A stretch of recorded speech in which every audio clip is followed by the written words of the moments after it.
एक समय में हमारी दुनिया में डायनासोर का राज था। वे चलते थे जहां हम चल रहे हैं। इसी हवा में सांसें ली, इसी धरती पर लड़ाइयां लड़ी। इन दैत्याकार बड़े विचित्र डायनासोर ने करीब 14 करोड़ सालों तक इस धरती पर राज किया।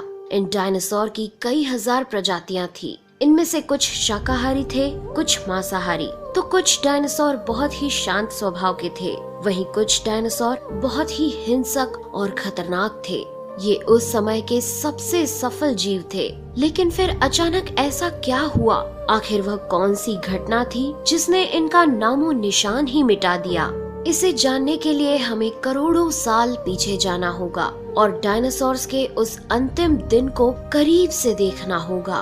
तो आइए चलते हैं आज से 65 मिलियन साल यानी कि 6 करोड़ 50 लाख साल पीछे। आज से करीब 6.5 करोड़ साल पहले धरती पर मौसम सामान्य था।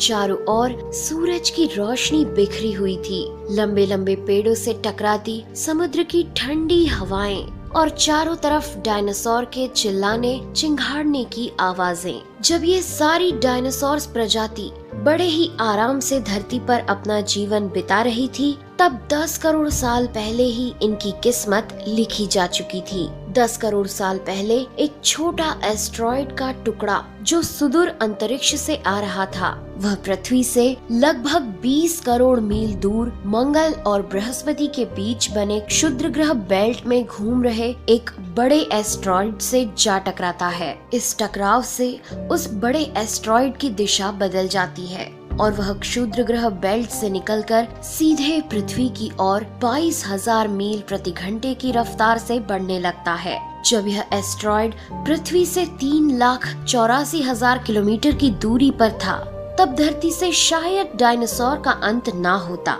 यदि यह एस्ट्रॉइड पृथ्वी के उपग्रह चांद से टकराता। लेकिन नियति को कुछ और ही मंजूर था, इसलिए ये बड़ा एस्ट्रॉइड चांद के बहुत नजदीक से गुजर गया।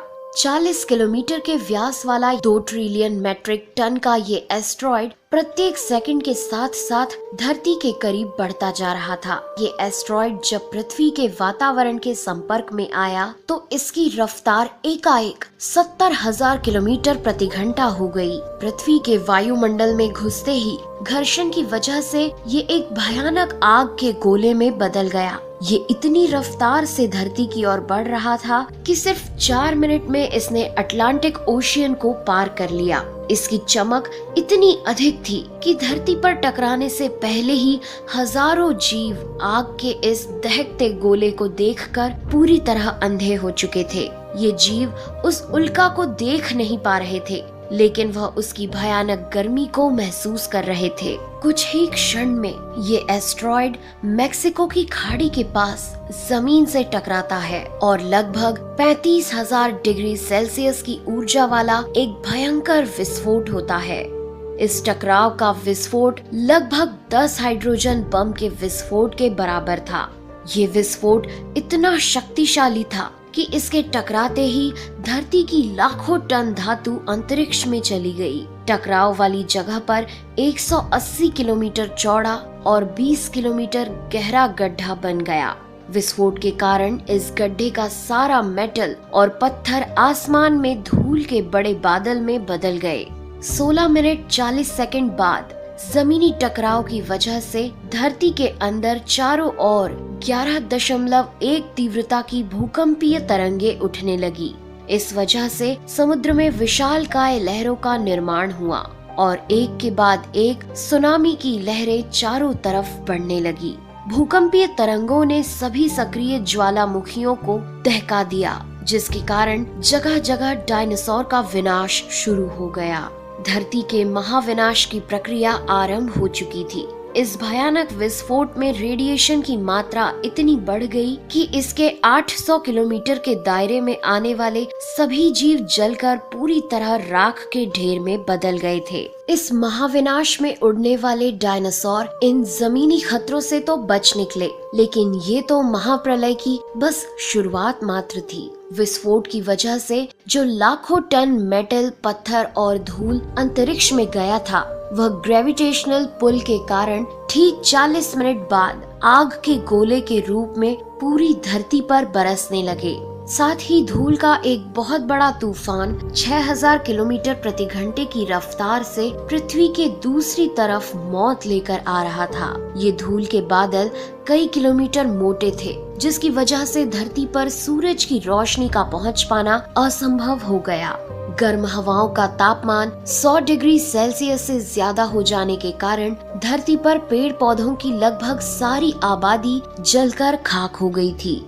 विस्फोट के 90 मिनट बाद धरती का तापमान 200 डिग्री सेल्सियस तक बढ़ गया। इसकी वजह से जो डायनासोर विस्फोट के इलाके से कोसों मील दूर थे, वे भी इस गर्मी से बच नहीं पाए।